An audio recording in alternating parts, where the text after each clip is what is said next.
Maliere, Honorable Susana May Villanueva, Honorable Miguelito Lazaraga, Honorable Bertoldo Mansueto, Honorable Rolando Hacosalem, Honorable Alfred Rica Huerta, Honorable Hilario Morales, LNB President, and Honorable Lawrence Perdigues, SKF President. Resolution number 111, series of 2025. A resolution expressing the profound sympathy and sincere condolences of the Sangguniang Bayan to the bereaved family of the late Honorable Estela Montayre Sungkad, retired school principal and former punong barangay of Barangay Poblacion, Ronda, Cebu.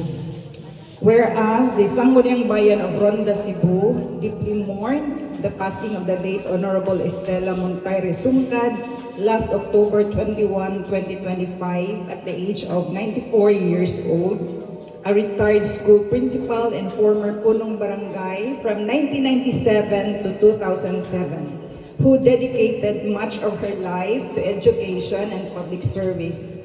Whereas as a school principal, she devoted years of her life to nurturing the minds and values of young Rondahanans, molding them into responsible and productive citizens through her patience, wisdom, and compassion. Whereas as a public servant and punong barangay, she exemplified integrity, leadership, and commitment to the welfare of her constituents, leading her community with sincerity and a genuine heart for service. Whereas her life and service stand as an enduring inspiration to all who had the privilege of knowing her, leaving behind a legacy of dedication, excellence, and integrity in both the field of education and local governance. Whereas her passing is a great loss not only to her family and loved ones, but also to the people of Ronda, who remember her as a teacher, leader, and friend who served with humility and distinction. Now therefore, on joint motion of Honorable Alfred Rica Huerta and LNB President Hilario Morales, duly seconded by Honorable Anne Marie Blanco, be it resolved as it is hereby resolved to express the profound sympathy and sincere condolences of the Sangguniang Bayan to the bereaved family of the late Honorable Estela Montayre Sungkad, retired school principal and former punong barangay from 1997 to 2007 of Barangay Poblacion, Ronda, Cebu, in recognition of her faithful service and invaluable contributions to the community.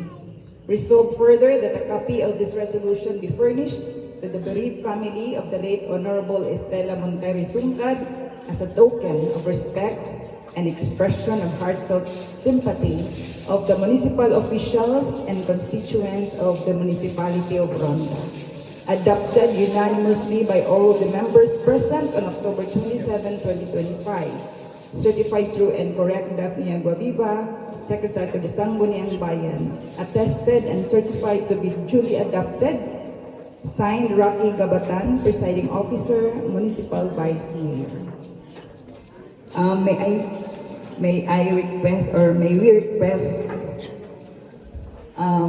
the children of Nanay Telly?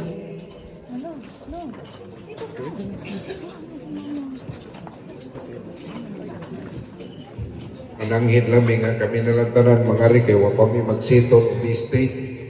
So, co-owners min tanan kung why labaw na mo.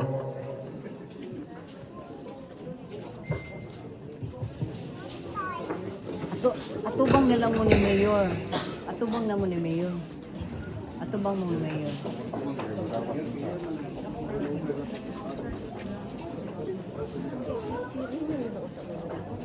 Usa rin. Sige lang kayo. Sige lang, tama. Nana, o nana.